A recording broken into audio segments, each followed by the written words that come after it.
تبارك الذي نزل الفرقان على عبده ليكون للعالمين نذيرا. أعوذ بالله من الشيطان الرجيم. بسم الله الرحمن الرحيم.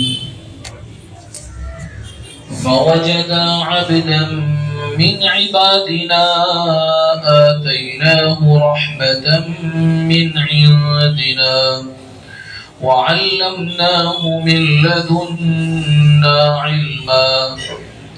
قال له موسى هل أتبعك على أن تعلمني مما علمت رشدا. قال إنك لن تستطيع معي صبرا وكيف تصبر على ما لم تحط به خبرا. قال ستجدني إن شاء الله صابرا ولا أعصي لك أمرا. قال فإن اتبعتني فلا تسألني عن شيء حتى أحدث لك منه ذكرا. صدق الله العظيم.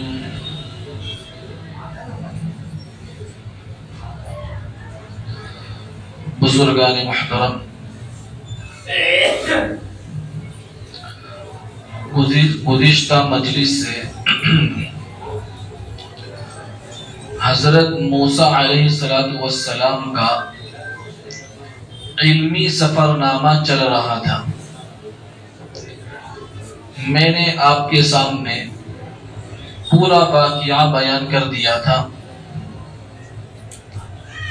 جو حضرت ابی بن کعب رضی اللہ تعالی عنہ کی روایت سے حدیثوں میں منقول ہے. اب کچھ باتیں باقی رہ جاتی ہیں جو وضاحت طلب باتیں ہیں. وہ باتیں اللہ تعالیٰ اب آنے والی آیتوں کے اندر بیان کر رہے ہیں. چنانچہ اللہ تعالیٰ ارشاد فرماتے ہیں فَوَجَدَ عَبْدًا مِّنْ عِبَادِنَا. سو ان دونوں حضرات نے یعنی حضرت موسیٰ علیہ السلام اور حضرت یوشع بن نون علیہ السلام نے ہمارے ایک بندے کو پایا. واقعہ یہ چل رہا تھا کہ حضرت موسیٰ علیہ السلام علم کی طلب میں نکلے ہیں اور ساتھ میں ان کے خادم حضرت یوشع بن نون وہ بھی ساتھ میں تھے. جس جگہ پہنچنا تھا وہاں سے بہت آگے نکل چکے تھے. پھر دوبارہ لوٹ کر آئے تو ایک پتھر کی چٹان کے پاس ایک اللہ کے بندے کو چادر میں لیٹا ہوا دیکھا. قرآن کریم نے اس بندے کا تعارف نہیں کروایا ہے کہ یہ بندہ کون ہے، لیکن حدیث میں حضور صلی اللہ علیہ وسلم نے اس کی صراحت فرمائی ہے.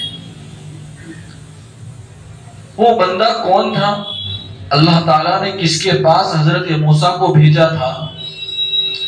حدیث میں یہ آتا ہے کہ ان کا لقب ہے حضرت خضر اور ان کا پورا نام یہ بتایا جاتا ہے ابو العباس بلیہ بن ملکان، اور لقب خضر ہے. نام ہے ابو العباس بلیہ بن ملکان. بلیہ یہ سیریانی زبان کا لفظ ہے جس کا عربی زبان میں ترجمہ ہوتا ہے احمد، اور ان کا لقب ہے خضر، اور اسی لقب سے یہ مشہور بھی ہیں حضرت خضر علیہ السلام. خضر کے معنی ہوتے ہیں ہری بھری گھاس، سرسبز و شاداب گھاس. ان کو خضر اس لیے کہتے تھے کہ جس جگہ یہ بیٹھتے تھے وہ زمین ہری بھری گھاس سے بھر جاتی تھی. جہاں یہ نماز پڑھتے تھے ان کے ارد گرد آجو باجو سر سبز و شاداب گھاس نکل آتی تھی. تو یہ اسی سے مشہور ہے حضرت خضر علیہ السلام. اور یہ اعلیٰ خاندان سے تعلق رکھتے تھے. حضرت ذوالقرنین جن کا واقعہ آگے آنے والا ہے وہ حضرت خضر کے خالہ زاد بھائی ہوتے ہیں. حضرت خضر کا نسب نامہ جڑتا ہے حضرت سام بن نوح علیہ السلام کے ساتھ. حضرت نوح علیہ السلام کی کئی اولاد جب کشتی ہلاک ہو گئی ان کی، جب طوفان آیا تو کشتی میں جن لوگوں کو سوار کیا حضرت نوح علیہ السلام نے، اس میں ان کے ایک بیٹے کا نام ہے سام. حضرت خضر علیہ السلام اس سام کی اولاد میں سے ہیں.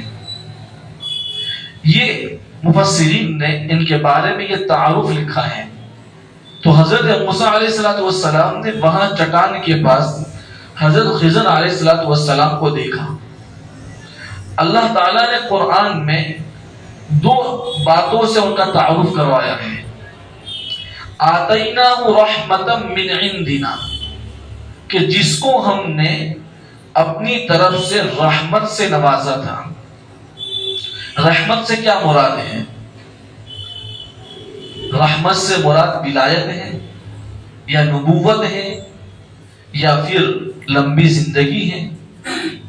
حضرت خضر علیہ السلام بالاتفاق یہ اللہ کے ولی ہیں، نیک انسان تھے. لیکن ان کے نبی ہونے نہ ہونے، ان کے رسول ہونے نہ ہونے، ان کے فرشتے ہونے نہ ہونے میں حضرات مفسرین میں اختلاف ہے. جمہور مفسرین یہ فرماتے ہیں کہ حضرت خضر علیہ السلام یہ اللہ کے نبی ہیں. یہ فرشتے نہیں ہیں، یہ اللہ کے نبی ہیں. قرآن نے ان کا یہ تعارف کروایا ہے. اور دوسرا تعارف یہ الفاظ میں کیا ہے وَعَلَّمْنَاهُ مِن لَدُنَّا عِلْمًا، کہ ہم نے ان کو خاص اپنی طرف سے علم عطا کیا تھا. حضرت خضر علیہ السلام کو اللہ نے ایک مخصوص علم سے نوازا تھا. روایتوں میں یہ آتا ہے کہ جب حضرت موسیٰ کا ان سے مکالمہ ہوا، بات چیت ہوئی حضرت خضر علیہ السلام سے، تو حضرت خضر نے یہ کہا یا موسیٰ انی علی علم من علم اللہ علمنیہ لا تعلمہ انت. اے موسیٰ، اللہ تعالیٰ نے مجھے ایک علم عطا فرمایا ہے لیکن وہ علم تو نہیں جانتا. اور پھر حضرت خضر نے کہا کہ وَأَنْتَ عَلَىٰ عِلْمٍ مِّنْ عِلْمِ اللَّهِ عَلَّمَكَهُ اللَّهُ تَبَارَكَ وَتَعَالَىٰ لَا أَعْلَمُهُ. اور اللہ نے تجھے بھی ایک علم سے نوازا ہے لیکن اس علم کو میں نہیں جانتا.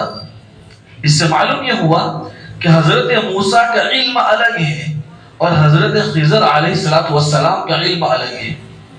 مفسرین کرام فرماتے ہیں کہ علم دو طرح کے ہیں، ایک علم تشریعی اور دوسرا علم تکوینی. علم تشریعی کسے کہتے ہیں؟ علم تکوینی کسے کہتے ہیں؟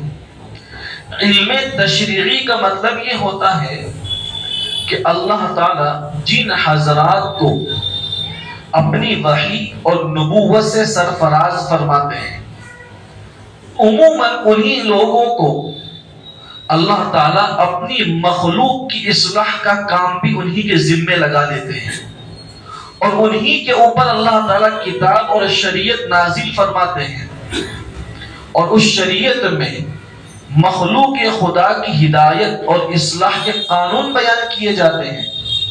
اور قرآن کریم میں جتنے پیغمبروں کا تذکرہ آیا ہے ان تمام پیغمبروں کو اللہ تعالیٰ نے یہی علم سے نوازا تھا جسے علم تشریعی کہا جاتا ہے.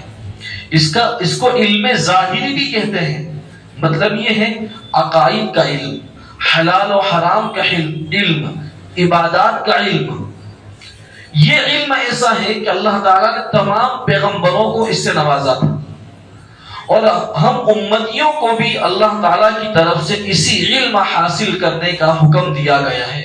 حدیث میں آپ صلی اللہ علیہ وسلم نے فرمایا طلب العلم فریضۃ علی کل مسلم، کہ ہر مسلمان کے اوپر دین اسلام کا علم حاصل کرنا ضروری ہے. انسان اپنی زندگی میں جس شعبے سے متعلق ہے اسے اس شعبے کا علم معلوم ہونا چاہیے. آدمی تاجر ہے تو تجارت کے مسائل اسے معلوم ہونے چاہیے. آدمی ملازم ہے تو ملازمت کے مسائل معلوم ہونے چاہیے. آدمی کی ایک حیثیت شوہر کی ہے تو شوہر کے کیا حقوق ہے وہ معلوم ہونے چاہیے. ایک حیثیت بیٹے کی ہے تو بیٹے کے کیا حقوق ہے وہ اسے معلوم ہونے چاہیے. یعنی انسان جس شعبے سے تعلق رکھتا ہو اپنی زندگی میں اس شعبے کا علم حاصل کرنا اس پر ضروری ہے. اسے کہتے ہیں علم تشریعی. اور ایک دوسرا علم ہے علم تکوینی. علم تکوینی کا مطلب یہ ہوتا ہے کہ اللہ تعالیٰ نے دنیا کے نظام پر اپنے فرشتوں کو مقرر کیا ہے، اور کچھ اپنے بندوں میں سے خاص بندوں کو مقرر کیا ہے. ان کا کام کیا ہے؟ ان کی ذمہ داری یہ ہے کہ کس جگہ پر کتنا بارش برسانا ہے، کس جگہ پر کتنی سبزی اگانی ہے، کہاں زلزلہ لانا ہے، کہاں کسی کو بچانا ہے، کوئی ڈوبتا ہے تو اسے سنبھالنا ہے، بھٹکے ہوئے کو راستہ دکھلانا ہے، کسی کو عزت دینی ہے، کسی کو ذلت دینی ہے. یہ سارے امور کا جو علم ہے اسے علم تکوینی کہتے ہیں، اور اس کا نام علم باطنی بھی ہے. اللہ تعالیٰ نے حضرت خضر علیہ السلام کو یہ علم دیا تھا، علم تکوینی، دنیا کے نظام والا علم دیا تھا. یہ ایک مخصوص علم ہے.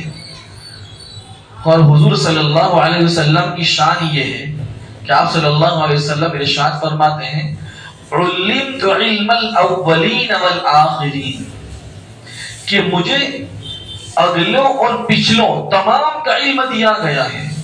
حضرات محدثین نے لکھا ہے کہ آپ صلی اللہ علیہ وسلم کو اللہ تعالیٰ نے علم تشریعی کتنا دیا تھا؟ حضرت آدم سے لے کر حضرت عیسیٰ تک جتنی کتابیں اتری اور جتنے پیغمبروں کو جو جو علوم سے اللہ نے نوازا تھا وہ تمام علوم اللہ تعالیٰ نے پیغمبر کو دیے تھے. اور قیامت تک آنے والے ہر زمانے ہر دور کے اللہ تعالیٰ نے علم سے حضور کو نوازا تھا. اور پھر علم تکوینی، دنیا کے نظام کا جو علم ہے اللہ نے اپنے پیغمبر کو اتنا دیا تھا. حضرات محدثین نے لکھا ہے کہ حضور کے پاس علم تکوینی اتنا تھا کہ اس کی حیثیت ایسی ہے جیسے سمندر کو ایک قطرے کے ساتھ. اس لیے حضور فرماتے کہ مجھے علمت علم الاولین والآخرین، اگلوں اور پچھلے تمام کا مجھے علم دیا گیا ہے. لیکن حضور صلی اللہ علیہ وسلم نے جو علم امت تک پہنچایا وہ علم تشریعی ہے. آپ دیکھیں گے قرآن کے اندر قرآن کی آیتیں دو طرح کی ہیں، ایک ہے آیات محکمات اور ایک آیات متشابہات. یعنی آیات محکمات کا مطلب یہ ہوتا ہے کہ قرآن کی اکثر آیتیں ایسی ہیں کہ جس کا مطلب اللہ تعالیٰ نے بیان کیا، پیغمبر نے بھی بیان کیا، اور علماء اسے آج تک بیان کرتے چلے آ رہے ہیں. آیت متشابہات وہ ایسی آیت ہے جس کا علم اللہ نے ہر ایک کو نہیں دیا. اور پھر آپ نے دیکھا ہے قرآن کے اندر قرآن کی بعض سورتوں کے شروع میں حروف مقطعات ہیں، الف لام میم، الف لام میم صاد. یہ ان کا کیا مطلب ہے، ان کا کیا معنی ہے، ان کے کیا مفہوم ہے؟ کوئی نہیں جانتا، اسے کوئی نہیں جانتا. حضرت مفسرین نے لکھا ہے کہ حروف مقطعات جو سورتوں کے شروع میں آئے ہیں ان کا علم اللہ کے پاس ہے. سر من اسرار اللہ، یہ اللہ کے بھید ہیں، اللہ کے راز ہیں. بعض مفسرین کہتے ہیں کہ اللہ نے ان کا علم اپنے پیغمبر کو بتایا. یہ پیغمبر اور اللہ کے درمیان راز کی باتیں ہیں، ہر ایک کو بتانے کی نہیں ہوتی. اس سے یہ پتا چلا کہ سننے والے سامعین کی جو سطح ہو، جو ان کا لیول ہو، اسی کے مطابق بات کرنی چاہیے، اس لیے کہ ہر آدمی ہر علم کو برداشت نہیں کر سکتا۔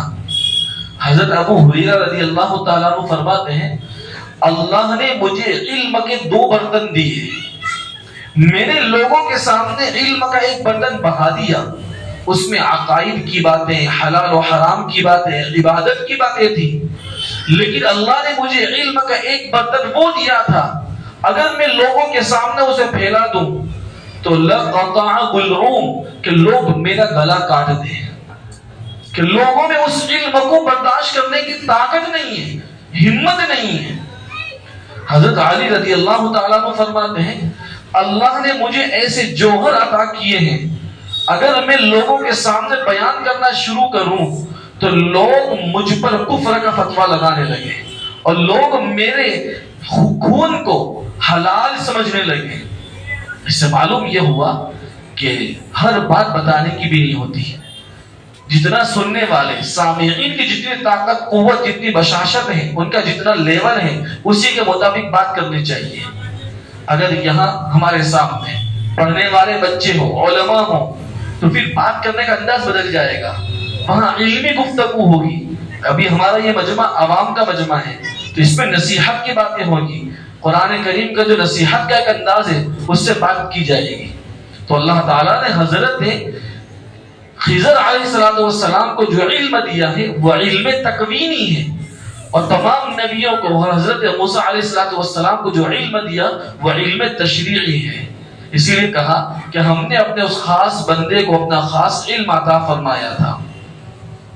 آگے اللہ فرماتے ہیں قال له موسیٰ هل اتبعك على ان تعلمني مما علمت رشدا۔ حضرت موسیٰ نے حضرت خضر علیہ السلام سے کہا کیا میں آپ کے ساتھ رہ سکتا ہوں اس مقصد کے لیے کہ آپ مجھے رشد و ہدایت کی وہ تعلیم دے جو تعلیم آپ کو دی گئی ہے۔ یہ حضرت موسیٰ علیہ السلام کا جملہ ہے۔ حضرت مفسرین نے لکھا ہے کہ حضرت موسیٰ کے اس جملے سے تواضع اور ادب ٹپک رہا ہے۔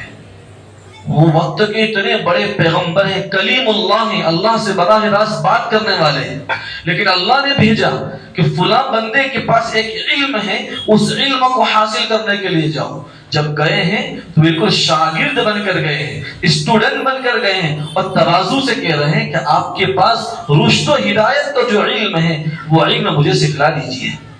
مفسرین نے لکھا ہے، علماء کرام فرماتے ہیں کہ ایک شاگرد کو اپنے استاد سے ہر معاملے میں عاجزی، انکساری، تواضع سے پیش آنا چاہیے۔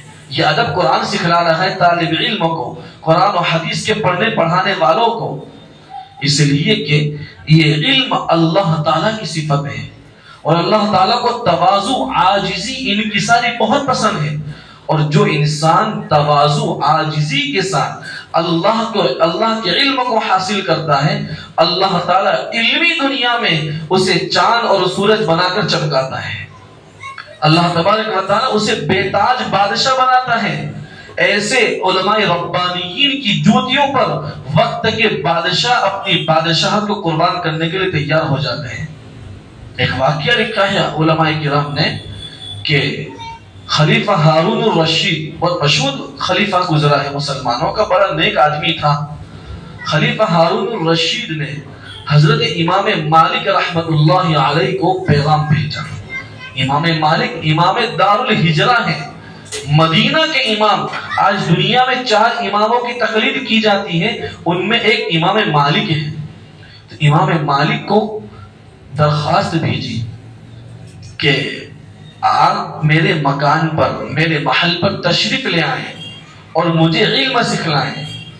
امام مالک رحمت اللہ علیہ نے جواب میں کہا کہ نہیں بھائی، آپ خلیفۃ المسلمین ہیں، بڑے آدمی ہیں، میں آپ کے گھر پر نہیں آ سکتا۔ آپ آنا چاہیں تو میری مجلس میں آ جائیں، میری کلاس میں آ جائیں۔ ہارون الرشید نے درخواست قبول کر لی، لیکن دوسری درخواست کی، میں آپ کے وہاں آؤں گا، لیکن میں خلیفۃ المسلمین ہوں، مسلمانوں کا امیر ہوں، تھوڑا پروٹوکول مجھے ملنا چاہیے، میری نشست، میرا گدا تھوڑا اونچا ہونا چاہیے لوگوں کے مقابلے میں۔ امام مالک رحمت اللہ علیہ نے کہا ایسا تو نہیں ہو سکتا، آپ جب آئیں گے مجلس میں جہاں آپ کو جگہ ملے وہاں آپ کو بیٹھنا پڑے گا۔ ہارون الرشید اپنے دونوں بیٹے مامون اور امین کو لے کر خدمت میں آیا، مجلس میں آیا امام مالک کی، اور امام مالک کی مجلس میں جس وقت آئے سب سے اخیر میں بادشاہ بیٹھا ہوا ہے۔ ہارون الرشید اپنے دونوں بیٹوں کو لے کر اور حدیثیں سنی، حدیث کا درس سنا، اور پھر کہنے لگے اپنے بیٹوں سے کہ میں اس قابل تو نہیں ہوں کہ حدیث کی روایت کی جائے اس میں میرا نام لکھا جائے، میں نے اس عظیم المرتبت شخصیت کی شاگردی اس لیے اختیار کی ہے کہ کسی جگہ حدیث کا تذکرہ ہوگا، حدیث کے راویوں کا تذکرہ ہوگا، وہاں میں گنہگار کا نام بھی آ جائے گا۔ یہ وقت کا بادشاہ اپنی بادشاہ کو قربان کرنے کے لیے تیار ہے۔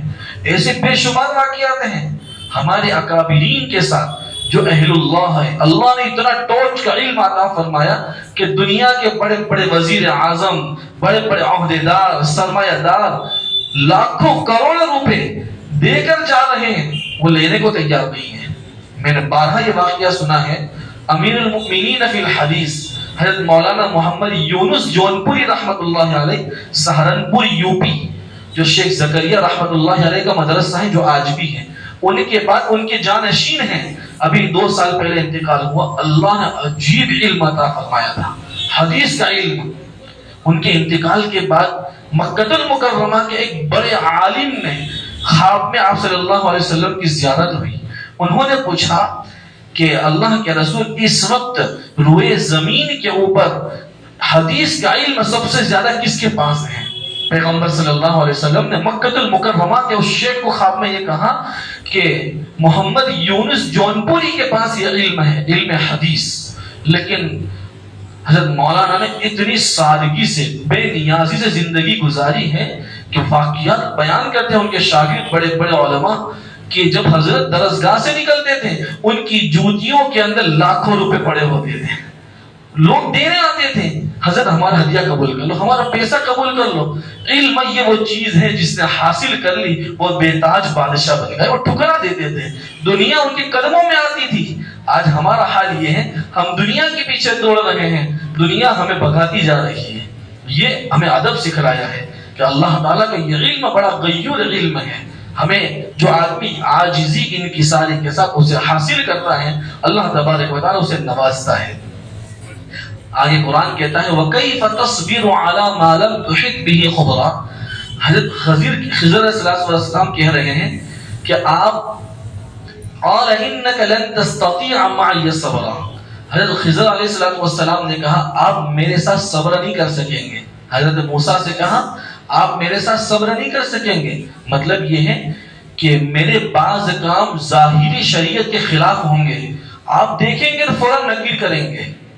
پھر آگے کہا وَكَيْفَ تَصْبِرُ عَلَى مَا لَمْ تُحِطْ بِهِ خُبْرًا، اور کیسے آپ ان باتوں پر صبر کر سکتے ہیں جن کی حقیقت سے آپ واقف نہیں ہیں۔ حضرت خضر علیہ السلام خود حضرت موسیٰ علیہ السلام کی طرف سے عذر بیان کر رہے ہیں کہ جو کام دیکھیں گے آپ کو ان کا منشا معلوم نہیں ہوگا، جب منشا معلوم نہیں ہوگا تو آپ فوراً اس پر نکیر کریں گے، مجھے روکیں گے ٹوکیں گے، یہ مجھے چلے گا نہیں۔ حضرت موسیٰ نے جواب دیا قال ستجدنی انشاءاللہ صابرا ولا اعصی لک امرا۔ حضرت موسیٰ نے کہا آپ مجھے انشاءاللہ صبر کرنے والا پائیں گے اور میں آپ کے کسی حکم کی نافرمانی نہیں کروں گا، آپ جو کہیں گے وہ کرنے کے لیے تیار ہوں۔ آگے حضرت خضر علیہ السلام نے کہا قال فَإِنِ اتَّبَعْتَنِي فَلَا تَسْأَلْنِي عَنْ شَيْءٍ حَتَّى أُحْدِثَ لَكَ مِنْهُ ذِكْرًا۔ حضرت خضر نے کہا اگر آپ میرے ساتھ چلتے ہیں تو آپ مجھ سے کوئی بات نہ پوچھیں یہاں تک کہ میں خود آپ کے سامنے اس کا تذکرہ نہ کر دوں۔ حضرت مفسرین نے لکھا ہے کہ دونوں استاد شاگرد نے اپنی شرط لگائی۔ حضرت موسیٰ علیہ السلام کی شرط یہ تھی کہ میں جب تک آپ کے ساتھ رہوں گا صبر کا دامن نہیں چھوڑوں گا، آپ کی کسی حکم کی نافرمانی نہیں کروں گا، اور حضرت خضر علیہ السلام استاذ ہیں، انہوں نے شرط یہ لگائی آپ مجھے سفر میں کچھ پوچھیں گے نہیں جب تک کہ میں نہ بتا دوں، اس کی وضاحت میں نہ کر دوں۔ اس سے یہ معلوم ہوتا ہے کہ استاد اور شاگرد چند شرائط کے اوپر تعلیم کا معاملہ کر سکتے ہیں۔ استاد یہ کہے کہ میں ان شرائط کے ساتھ پڑھاؤں گا، طالب علم یہ کہے میں ان شرطوں کے ساتھ پڑھوں گا، تو یہ جائز ہے۔ آگے فرمایا فانطلقا، کہ دونوں حضرات چلنا شروع ہوئے، بات چیت ہو گئی، وعدہ ہو گیا، چلنا شروع ہوئے۔ یہاں سوال یہ ہوتا ہے کہ 3 لوگ تھے، حضرت موسیٰ علیہ السلام، ان کے خادم حضرت یوشع بن نون اور اب حضرت خضر علیہ السلام۔ قرآن یہ کہتا ہے دونوں چلنے لگے، ان کا تذکرہ کیوں نہیں کیا؟ مفسرین فرماتے ہیں کہ یہ بات ممکن ہے کہ جب حضرت خضر علیہ السلام سے ملاقات ہو گئی تو حضرت موسیٰ نے اپنے خادم کو واپس بھیج دیا، اور یہ بھی ممکن ہے کہ ان کو یہ کہا کہ تم مجمع البحرین پر ٹھہرے رہو، آگے کا سفر ہم دونوں کریں گے۔ لیکن سب سے مضبوط بات یہ لکھی ہے کہ حضرت یوشع بن نون یہ اپنے موسیٰ علیہ السلام جو ان کے آقا ہیں ان کے خادم تھے، اور خادم کا تذکرہ بڑوں کے اندر نہیں ہوتا، بڑوں کا تذکرہ ہوتا ہے تو بڑے حضرات کا تذکرہ ہوا کہ وہ دونوں چلنے لگے۔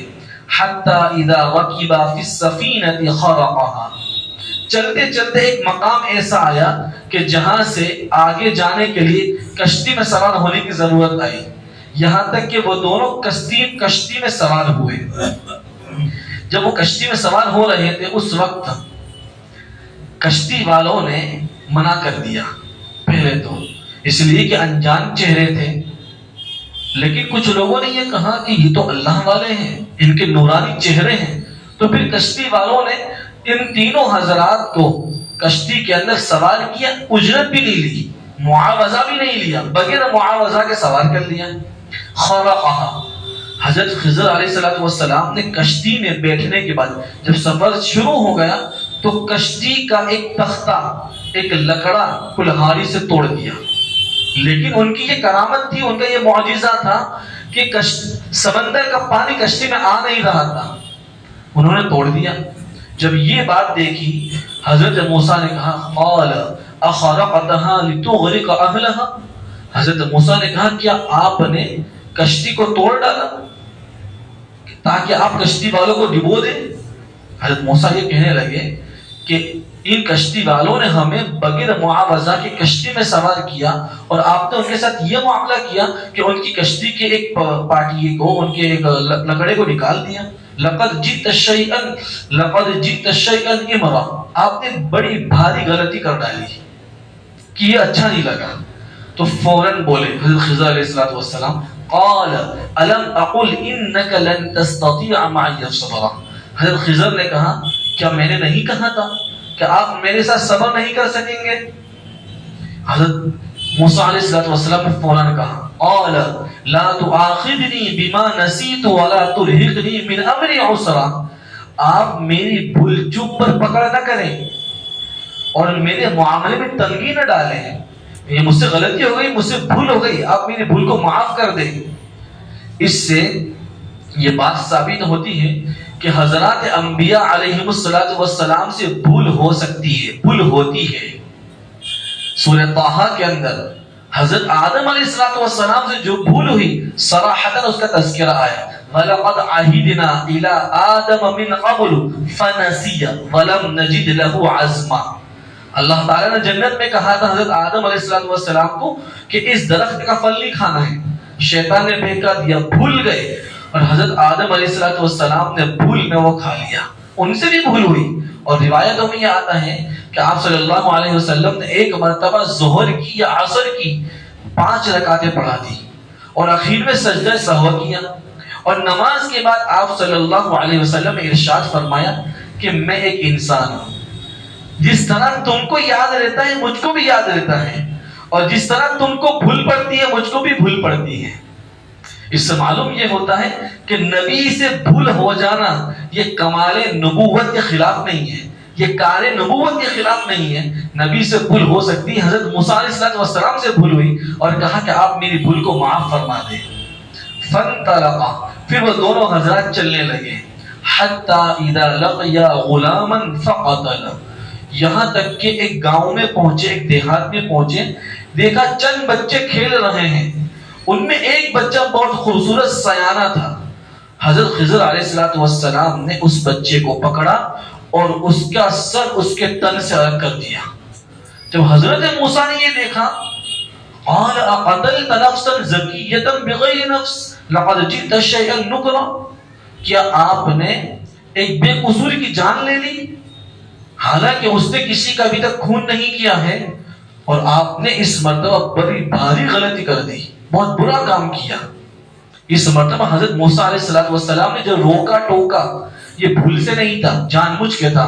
مفسرین نے لکھا ہے کہ شریعت کے خلاف کوئی کام ہوتا ہو تو ایک عام اللہ والا، ایک عام بندہ، وہ بھی اسے برداشت نہیں کر سکتا، فوراً روکتا ٹوکتا ہے، تم کیا کرتے ہو؟ یہ نبی ہیں حضرت موسیٰ علیہ السلام، ان کی ذمہ داری یہ ہے کہ کسی خلاف شریعت کام کو دیکھے، گناہ کو دیکھے، فوراً روکے، اور پھر کوئی بھلائی ہو اسے پھیلائے۔ تو انہوں نے اپنا فریضہ انجام دیا۔ تو اس مرتبہ حضرت موسیٰ علیہ السلام نے جان بوجھ کر روکا تھا۔ تو حضرت خضر علیہ السلام نے کہا، قال الم اقل لك انك لن تستطيع معي صبرا۔ اس مرتبہ حضرت خضر علیہ السلام کی ناراضگی بڑھ گئی، کہنے لگے کہ میں نے آپ سے نہیں کہا تھا کہ آپ میرے ساتھ صبر نہیں کر سکیں گے؟ تو حضرت موسیٰ علیہ السلام نے کہا کہ یہ معاملہ پہلے معاملے سے زیادہ سنگین ہے، اس لیے میں بول پڑا۔ پھر کہا، قال ان سألتك عن شيء بعدها فلا تصاحبني قد بلغت من لدني عذرا۔ حضرت موسیٰ نے کہا اگر اس کے بعد میں آپ سے کچھ پوچھوں تو آپ مجھے اپنے آپ سے علیحدہ کر دینا، یقیناً آپ نے میرے لیے کوئی عذر باقی نہیں چھوڑا۔ مطلب یہ کہ اب میں کچھ پوچھوں یا کچھ روک دوں، کچھ ٹوک دوں، آپ مجھے اپنی ذات سے علیحدہ کر دینا۔ پھر فانطلقا، وہ دونوں حضرات چلے، حتی اذا اتیا اہل قریۃ استطعما اہلها فابوا ان یضیفوہما، یہاں تک کہ جب وہ دونوں بستی والوں کے پاس آئے اور ان سے کھانا مانگا، فابوا ان یضیفوہما، ان لوگوں نے ان دونوں کو کھلانے سے انکار کر دیا۔ سفر آگے بڑھا، ایک گاؤں میں گئے، وہاں گاؤں میں گئے تو گاؤں والوں سے کہا کہ ہمیں آپ اپنا مہمان بنا لو، ہمیں کھانا کھلاؤ۔ تو گاؤں والوں نے کھانا کھلانے سے انکار کر دیا۔ اصل میں پرانے زمانے کے اندر ایسا ہوتا تھا کہ لوگ جب سفر کرتے تھے تو جس گاؤں سے، جس شہر سے گزرتے تھے، وہ شہر والے اپنا یہ فریضہ سمجھتے تھے کہ جتنا مسافر یہاں سے گزریں گے ہم ان کی مہمان نوازی کریں گے، اور مسافر یہ سمجھتے تھے کہ ہم کو کھلانا پلانا ان کے اوپر فرض ہے۔ ایک عام بات تھی۔ اس زمانے میں ہوٹل نہیں تھے، ایسے ریسٹورنٹ نہیں تھے، سرائے خانے نہیں تھے کہ جہاں مسافر رہ کر، رک کر کچھ کھائے پیے، اپنی ضروریات کو پورا کریں۔ پرانے زمانے میں ایسا ہوتا تھا۔ انہوں نے بھی اس گاؤں والوں سے کھانا پینا طلب کیا، انہوں نے انکار کر دیا، ہم آپ کو نہیں کھلائیں گے۔ فوجد فيها جدارا يريد ان ينقض فاقامه قال لو شئت لاتخذت عليه اجرا۔ اس گاؤں میں ایک دیوار کو دیکھا، وہ دیوار گرنا چاہتی تھی، بالکل گرنے کے قریب تھی۔ حضرت خضر علیہ السلام نے اس دیوار کو سیدھا کر دیا۔ مفسرین نے لکھا ہے کہ یہ ان کی کرامت تھی کہ دیوار کو گرایا نہیں، اپنے ہاتھ سے سیدھا کر دیا تو سیدھی ہو گئی۔ جب حضرت موسیٰ نے یہ دیکھا تو فوراً کہا اگر آپ چاہتے تو اس پر ان سے اجرت لے سکتے تھے کہ یہ تو بے مروت لوگ ہیں جنہوں نے وہ کھانا نہیں کھلایا، ہماری مہمان نوازی قبول نہیں کی، آپ نے ان کا کام فری میں کر دیا۔ یہاں پر بھی ٹوک دیا۔ اب موسیٰ حضرت خضر نے کہا قال هذا فراق بینی و بینک سأنبئک بتأویل ما لم تستطع علیہ صبرا۔ حضرت خضر نے کہا یہ میری اور آپ کی آخری ملاقات ہے، اب ہم ساتھ میں نہیں رہ سکتے، آپ اپنی میری شرائط کے اوپر پورا اتر نہیں رہے ہیں۔ اب خضر علیہ السلام نے کہا سأنبئک، میں آپ کو ان تمام واقعات کی حقیقت بتلاتا ہوں جس پر آپ کو صبر نہیں ہو سکا۔ پھر آگے وہ حقیقت بتائیے، وہ تفصیل طرف باتیں انشاءاللہ اسے آئندہ ہفتے رکھیں گے۔ ایک اعلان یہ کرنا ہے کہ ہمارے لیے خوشی کی بات یہ ہے کہ ہمارے اسماعیل بھائی نے بڑی ایک وقت سے محنت کر رہے تھے، چندہ بھی کیا لوگوں پاس جا کر کہ بھئی مسجد میں تو مرد حضرات آ جاتے ہیں اور اللہ رسول کی بات سن لیتے ہیں، دین کی بات سیکھ لیتے ہیں، قرآن کو سمجھ لیتے ہیں، لیکن ہمارے گھروں میں رہنے والی مستورات کا کیا؟ ان تک دین پہنچانے کی ذمہ داری ہماری ہے۔ اس کی کئی شکلیں ہیں، یا تو آدمی مرد خود اپنے گھر والوں کو، اپنی بیوی بچوں کو دین سکھلائے، اور آج تو جدید ٹیکنالوجی کا زمانہ ہے، تو بڑی محنت کر کے انہوں نے ایک سسٹم ہے کہ گھروں کے اندر اسپیکر لگوائے ہیں۔ 13 مکان میں اسپیکر لگ چکے ہیں۔ ابھی خواتین سن رہی ہوں گی ہماری مسجد میں ہونے والی تفسیر کو، جمعہ کے بیان بھی سنا جائے گا، اور اسی طریقے سے روزانہ عصر کی تعلیم بھی سنائی جائے گی۔ اللہ تبارک و تعالیٰ انہیں جزائے خیر عطا فرمائے کہ جن کی خدمت بہت بڑی چیز ہے، اور حالات زمانے کے مطابق خدمت انجام دینا اس کی قدر اور بڑھ جاتی ہے۔ لیکن جو حضرات یہ چاہتے ہیں کہ ہمارے گھر میں بھی اسپیکر لگے، تو اس کا طریقہ یہ ہے کہ 2500 روپے مؤذن صاحب، امام صاحب کے پاس جمع کروا دیں، پھر ان کا آرڈر دے دیا جائے گا، وہ آئے گا تو ان کے مکان کے اوپر اسپیکر لگا دیا جائے گا، اس لیے کہ 1.5 کلومیٹر تک اس کا کنیکشن رہتا ہے، وہاں تک آواز بھی جائے گی، کنیکشن بھی جائے گا۔ اس لیے جو حضرات یہ چاہتے ہیں، یہ بہت سستا سودا ہے۔ ہمارے گھر کی خواتین اس طریقے پر گھر کا کام کرتے کرتے قرآن کی تفسیر سنے گی، بیانات بھی سنے گی، ان میں دین آئے گا، دین پر عمل کرنے کا جذبہ پیدا ہوگا۔ یہ سسٹم ہم نے اپنی آنکھوں سے دیکھی ترک سر کے اندر، جب ہم مفتی بننے کے لیے گئے تھے، بھروچ کے کئی گاؤں کے اندر، کئی شہروں میں یہ سسٹم ہے کہ مسجد سے کنیکشن لگا دیا جاتا ہے، اور مسجد میں جو کچھ ہوتا ہے، بیانات ہوتے ہیں، تفسیر، درس حدیث، مستورات بھی سنتی ہیں۔ یہ سلسلہ ہماری مسجد سے سب سے پہلے شروع ہوا ہے۔ اللہ تبارک و تعالیٰ اسے خوب کامیاب کرے اور اسے ہمارے لیے دارین میں نجات کا ذریعہ بنائے۔ اس لیے جو حضرات یہ چاہتے ہیں کہ اپنے گھر میں لگائیں، تو 2500 روپے بہت معمولی رقم ہے۔ آج ہم دنیا کی دوسری چیزوں کے اوپر لاکھوں روپے خرچ کر دیتے ہیں، ہمیں اس پر افسوس بھی نہیں ہوتا۔ یہ تو آخرت کا مسئلہ ہے، ہمارے ایمان کا مسئلہ ہے، تو ہم یہ پیشکش کریں تو ہمارے لیے بہت بہتر ہوگا۔ اللہ تبارک و تعالیٰ ہمیں عمل کی توفیق عطا فرمائے۔ سبحان اللہ وبحمدہ، سبحانک اللہم وبحمدک، ونشہد ان لا الہ الا انت، نستغفرک ونتوب الیک۔ سبحان ربک رب العزۃ عما یصفون، وسلام علی المرسلین، والحمد للہ رب العالمین، برحمتک یا ارحم الراحمین۔